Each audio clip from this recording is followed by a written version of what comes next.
Hello and welcome to the Daily Mill for Monday, the 23rd of September 2024. Today's Millwall news, we start off with this from the southwarknews.co.uk. Millwall manager praises excellent striker following first assist for the club.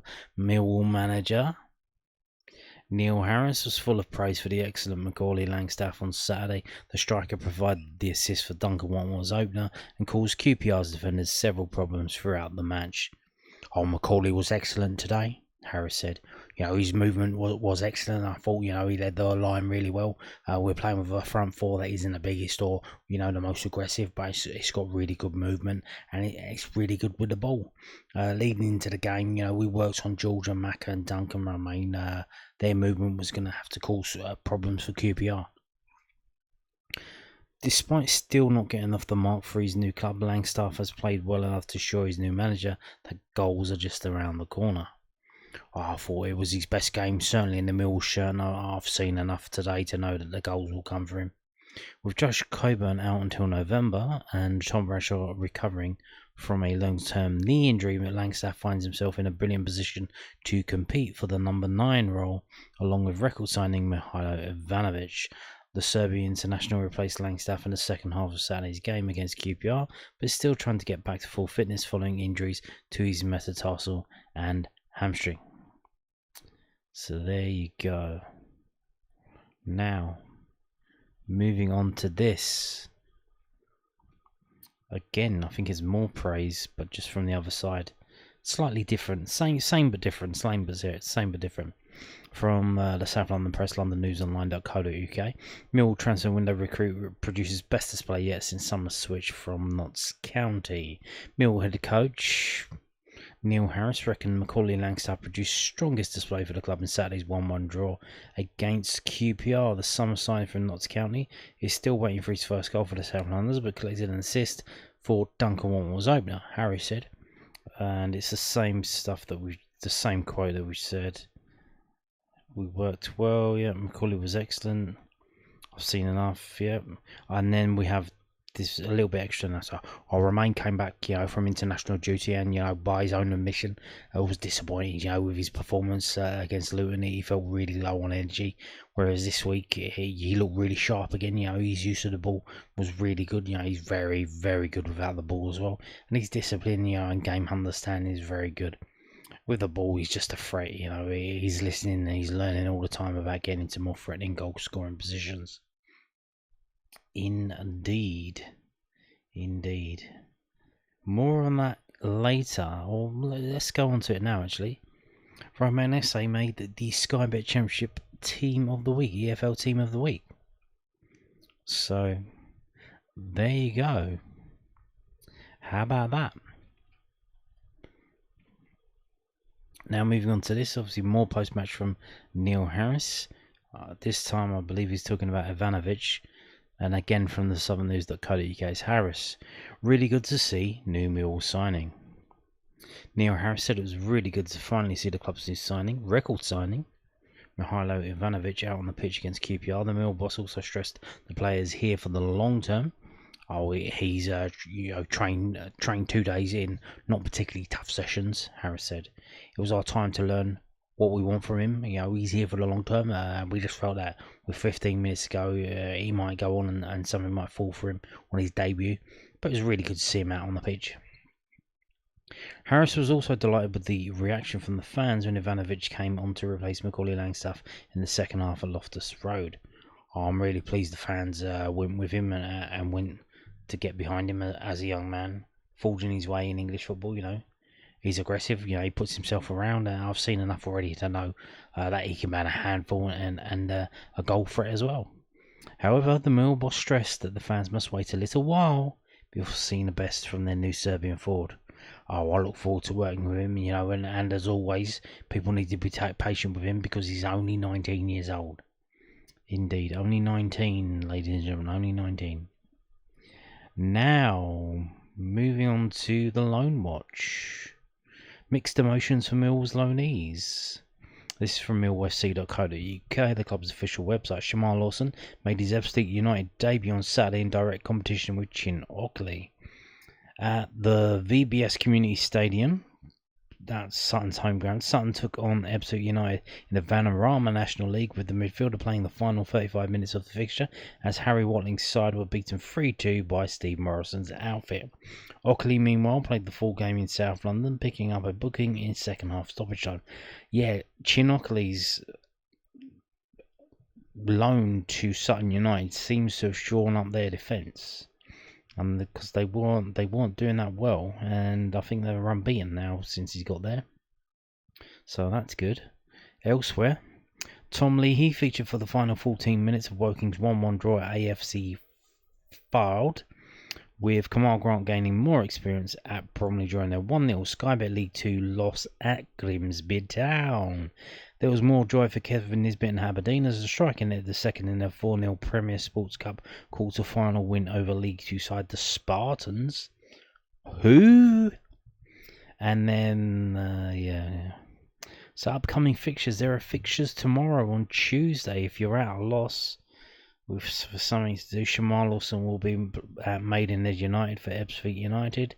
Chin Ockley, Sutton United play Yeovil Town, so that's local in the London area. Tom Leahy, Eastleigh versus Woking, that's tomorrow, and also tomorrow is Kamal Grant Bromley versus Chelsea under-21s in the Bristol Street Motors Trophy group stage.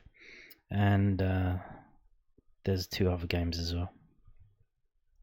Now, moving on to preview. There is also an under-21s game, but it is behind the closed doors. Well, the doors may be closed, but the fence is see-through. So, yeah. Millwall under-21s versus Colchester United under-21s. Happening tomorrow, Tuesday afternoon, kick-off at 2 p.m. Kevin Nugent's side are back in action on their home patch and will look to bounce back from defeat at Birmingham City last time out. They take on a U side who have 1 win and 3 defeats to their name so far in the 24-25 season. Updates from the fixture will be available at Millwall Academy, or the Lions official Academy X account, whilst the report and reaction will be published on millwallfc.co.uk after the final whistle. All fixtures played at Calmont Road are behind closed doors, and that's the first time that I've seen that in a while. Yeah, you can't go in and watch the game. That's not how it works. Some clubs let you do that, some clubs can't. To be honest with you, like, if you're well connected, if you're a sponsor, like, you could probably get in, you know, just say that, can I, is it okay if I watch the game? And then they'll probably let you in, but, you know, it's not official, it's more like a favour. So, but the pitch that the games are played on is probably what would be about 30 yards from the road, and it is a metal fence and you can see through the fence, and although you don't see the pitch side on, you see it from one end, so you got a great view of one goal and not so great a view of the other goal. But, you know, there you go. Or you could just watch, and I'm sure they're going to be showing some highlights and stuff of the game afterwards. And at the moment, obviously these games do change quite a bit. This is a 2-game week because they're playing today and they're supposed to be playing on Friday as well. See, that may change, but that game will at the moment be allowed. You will be allowed to go to that game, but it's an away game. It's up at Fleetwood Town, so if you are living up in that neck of the woods, Friday at 1 o'clock you can go to Paulfoot Farm, which is kind of like a leisure centre up in Fleetwood, and I think it's free entry because it's literally like a leisure centre, literally like, I don't know how to describe it, like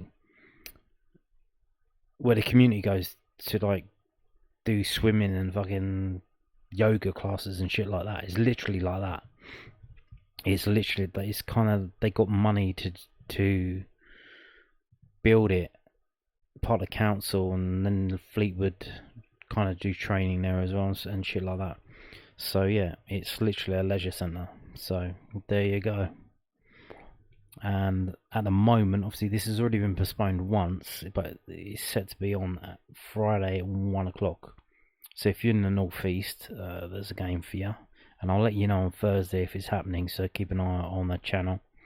Now, moving on to this, which isn't about Millwall, it's about Preston. So this is from bbc.co.uk. I don't know if you've seen this.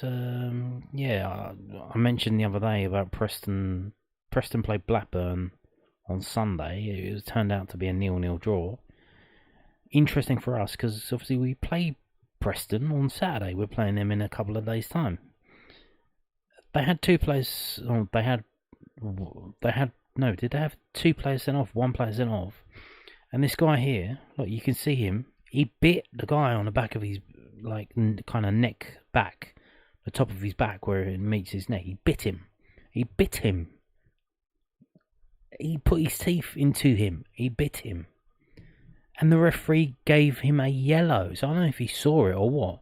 But apparently the FA are investigating. So yeah, Preston North End forward, Milutin Osmajic, could face a lengthy ban after allegedly biting Owen Beck during their Lancashire derby against Blackburn Rovers on Sunday.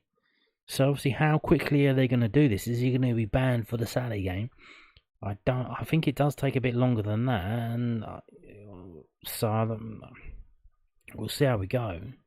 I think it depends if he admits it or not. If he admits it, but I think he might play, and then they'll sort it out afterwards. Obviously, because there's talk that they're going to give him a 10-game ban, because that's what Luis Suarez got for biting Branislav Ivanovic in 2013. So what was that? 11 years ago. So yeah. The Football Association confirmed on Monday that they were aware of this incident and will be looking into it. Beck on loan from Liverpool was sent off in the 89th minute of the 0-0 draw at Deep Dial after kicking out of Preston's Dwayne Holmes. So a Blackburn Rovers player got sent off for kicking out a player, and then that after the melee which followed, Beck furiously protested to referee Matthew Donoghue that he'd been bitten by Osmajic, who was given a yellow card. Television replays appear to show Osmajic biting the 22-year-old on the upper back. Blackburn manager John Eustace told BBC Radio Lancashire, Owen's got a big bite mark on his back of his neck, and it's a shame that the referee didn't see that. Yeah, because you can see there's videos going around. He's trying to show the linesman, like, look at my back, look at my back. And the linesman's not like, go away, don't show me your back, don't show me your bite mark, go away. You know how they are. Both teams ended the match with 10 men because Preston Sam Greenwood was sent off late in the first half for a crude challenge on Blackburn midfielder Lewis Baker. So yeah, so Preston already had a player sent off, Sam Greenwood. So obviously this is beneficial for us. This is like, well, it's luck. We're being handed a lucky roll of the dice here. Some fortuitous circumstances are happening just as we were about to play Preston. They had a player sent off, and then another player has been investigated for biting an opponent. Although, like I said, that might take a while to kick in. It's a very serious incident. No one likes to be bitten. Everyone's angry about it. It's not a nice situation to be in. I'm sure the right people will see it and will take it from there. It's a local derby. There's blood and thunder and bodies on the line. Those are the challenges you like to expect in a local derby. They'll be disappointed their lad's been sent off, and we will be having a man sent off. So, Osmajic, so even though he was on the bench and he came off the bench, but he was a record signing for them when he arrived from Cadiz last year.